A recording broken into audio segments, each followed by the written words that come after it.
Okay. അപ്പം നമ്മൾ ഇന്ന് ഡിസ്കസ് ചെയ്യാൻ പോകുന്നത് നീതി ആയോഗിനെ പറ്റിയാണ്. എന്താണ് നീതി ആയോഗ് എന്ന് പറയുന്നത്? നമ്മൾ PSC എക്സാമിന് എന്തായാലും ചോദിക്കുന്ന ഒരു ടോപ്പിക് ആയിരിക്കും. അപ്പം നമുക്ക് പെട്ടെന്ന് വളരെ കുറഞ്ഞ സമയം കൊണ്ട് ജസ്റ്റ് ഒന്ന് നീതി ആയോഗ് എന്താണെന്ന് നോക്കാം. ഓക്കെ, നീതി ആയോഗിനെ പറ്റിയാണ് നമ്മൾ പഠിക്കാനായിട്ട് പോകുന്നത്.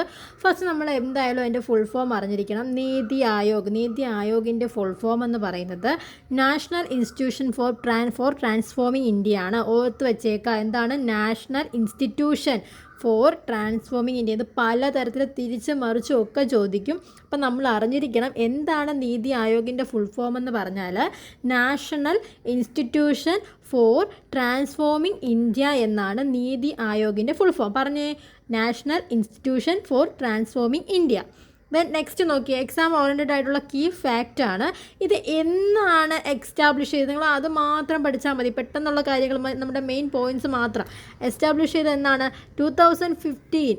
ഓക്കെ, 2015 ജനുവരി 1 അല്ലേ? ന്യൂ ഇയർ 2015 ന്യൂ ഇയർ സമ്മാനമായിട്ട് വന്ന ഒരു സമ്മാനമൊന്നല്ല, എന്താണ് ആ ഒരു 2015 എന്താ നീതി ആയോഗ് എസ്റ്റാബ്ലിഷ് ചെയ്തത്.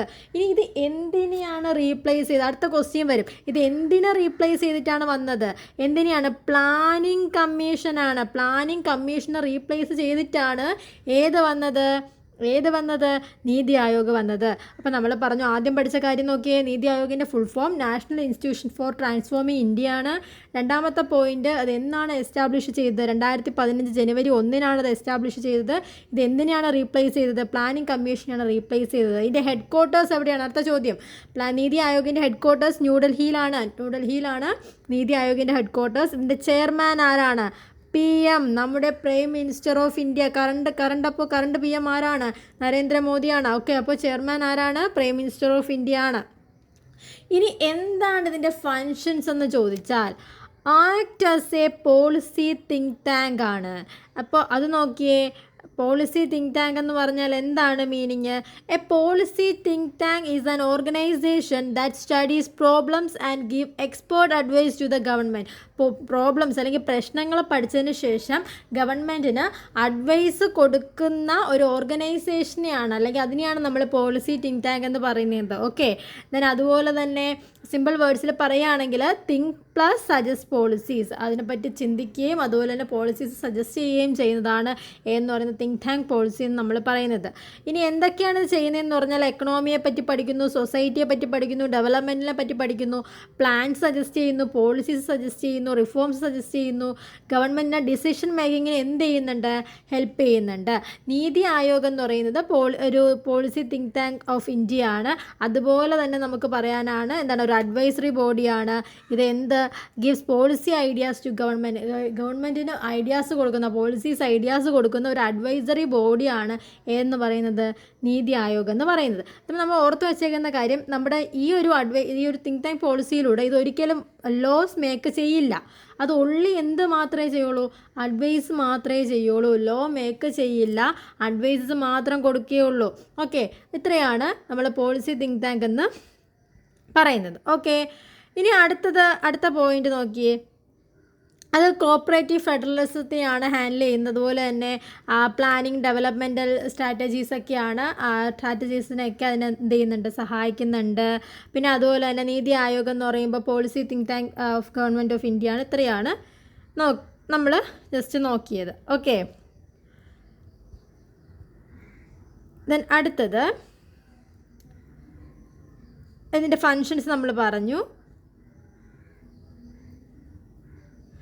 ഇനി ഇതൊരു സ്റ്റാറ്റ്യൂട്ടറി ബോഡിയാണ്. സ്റ്റാറ്റ്യൂട്ടറി ബോഡി ആണോ എന്നാണ് ചോദിച്ചേക്കുന്നത്. A statutory body is an organisation created by law അല്ലെങ്കിൽ act passed by parliament or state legislature. ഇവിടെ ആണെങ്കിൽ ക്രിയേറ്റഡ് ബൈ ലോ ആണ് സ്റ്റാറ്റ്യൂട്ടറി ബോഡി എന്ന് പറയുന്നത്. ഒരു സ്പെസിഫിക് ആക്ട് വഴി ഫോം ചെയ്യുന്നു, ഹാസ് ലീഗൽ പവറും ഡ്യൂട്ടിയും ഉണ്ട്, ഇൻഡിപെൻഡൻ്റ്ലി ലോയിൽ നമ്മൾ എന്ത് ചെയ്യാണ്?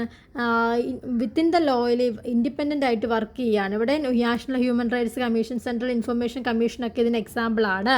Body created by an act of parliament or ലെജിസ്ലേച്ചറാണ് നമ്മൾ സ്റ്റാറ്റ്യൂട്ടറി ബോഡി എന്ന് പറയുന്നത്. ഓക്കെ, ഇപ്പോൾ സ്റ്റാറ്റ്യൂട്ടറി ബോഡി എന്ന് പറയുമ്പോൾ ഒരിക്കലും ഒരു കോൺസ്റ്റിറ്റ്യൂഷണൽ ബോഡി അല്ല. കോൺസ്റ്റിറ്റ്യൂഷണൽ ബോഡി എന്ന് പറയുമ്പോൾ എന്താണ്? കോൺസ്റ്റിറ്റ്യൂഷൻ വഴി ക്രിയേറ്റ് ചെയ്ത ബോഡിയാണ് നമ്മൾ കോൺസ്റ്റിറ്റ്യൂഷണൽ ബോഡി എന്ന് പറയുന്നത്. സ്റ്റാറ്റ്യൂട്ടറി ബോഡി എന്ന് പറയുമ്പോൾ ക്രിയേറ്റഡ് ബൈ ലോ ആണ്. ഓക്കെ, ഇനി നീതി ആയോഗിൻ്റെയുമായിട്ട് ബന്ധപ്പെട്ട എം സി ക്യൂസ് നമുക്ക് നോക്കാം. നീതി ആയോഗ് എന്നാണ് എസ്റ്റാബ്ലിഷ് ചെയ്തത്? First question. Okay, NITI Aayog എന്നാണ് എസ്റ്റാബ്ലിഷ് ചെയ്തത്? നമ്മൾ പറഞ്ഞു 2015 ന്യൂ ഇയർ സമ്മാനമായിട്ട് 2015 ജനുവരി 1 ദെൻ അടുത്ത ചോദ്യം, NITI Aayog replaced which body? ഏത് ബോഡിയാണ് നീതി ആയോഗ് റീപ്ലേസ് ചെയ്ത? ഫിനാൻസ് കമ്മീഷനെയാണോ, പ്ലാനിംഗ് കമ്മീഷനെയാണോ, ഇലക്ഷൻ കമ്മീഷനെയാണോ, UPSC ആണോ? ഏതിനെയാണ് നീതി ആയോഗ് റീപ്ലേസ് ചെയ്തത്? നമ്മുടെ പ്ലാനിംഗ് കമ്മീഷനെ റീപ്ലേസ് ചെയ്തിട്ടാണ് നീതി ആയോഗ് വന്നത്.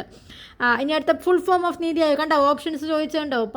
ക്വസ്റ്റ്യൻ കാണുമ്പോഴേ നമ്മൾ നിങ്ങൾ കൺഫ്യൂസ്ഡ് ആയിപ്പോവും. National institution for transformation India, national institution for transforming India. അപ്പോൾ ഇങ്ങനെയുള്ള ക്വസ്റ്റ്യൻ വരുമ്പോൾ ഫസ്റ്റ് നമ്മുടെ മൈൻഡിൽ ഒരിക്കലും നമ്മൾ ഓപ്ഷൻ വായിക്കാൻ പാടില്ല. നമ്മൾ നീതി ആയോഗ് ഓൾറെഡി നമ്മൾ പഠിച്ചു വെച്ചിട്ടുണ്ട്, അത് ജസ്റ്റ് റിമെമ്പർ ചെയ്യുക.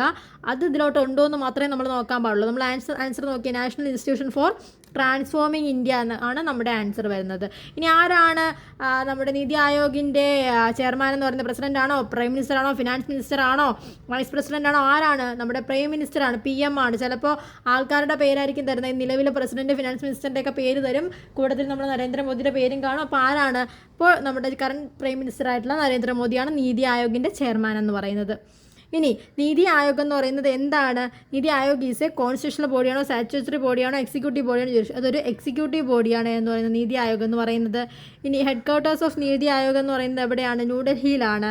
പിന്നെ അടുത്തത്, which concept is promoted by Niti Aayog? NITI Aayog എന്താണ്? കോർപ്പറേറ്റീവ് ഫെഡറലിസം ആണ് പ്രൊമോട്ട് ചെയ്യുന്നത്.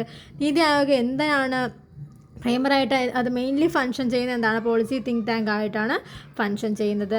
ഇത് നീതി ആയോഗുമായിട്ട് ട്രൂ അല്ലാത്ത സ്റ്റേറ്റ്മെൻറ്റ് ഏതാണെന്നാണ് ചോദിച്ചേക്കുന്നത്. It gives policy advice, it is created by an act, it is replaced by a planning commission, promotes development, it created by an act. നമ്മൾ statutory body അല്ലെന്നാണ് കേട്ടോ പറഞ്ഞേക്കുന്നത്.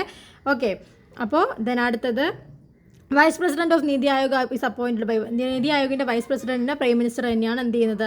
അപ്പോയിൻറ്റ് ചെയ്യുന്നത്. അപ്പോൾ ക്വിക്ക് റിവിഷൻ നമുക്ക് നോക്കാം. 2015 നീതി ആയോഗ് ഫോം ചെയ്ത്. എന്തിനാണ് റീപ്ലേസ് ചെയ്ത? Planning commission. ചെയർമാൻ PM ആണ്, എക്സിക്യൂട്ടീവ് ബോഡിയാണ്, പോളിസി തിങ്ക് ടാങ്ക് ആണ് അതിൻ്റെ ഒരു റോൾ എന്ന് പറയുന്നത്. ഓക്കെ, അപ്പോൾ ഇത്രയേ ഉള്ളൂ.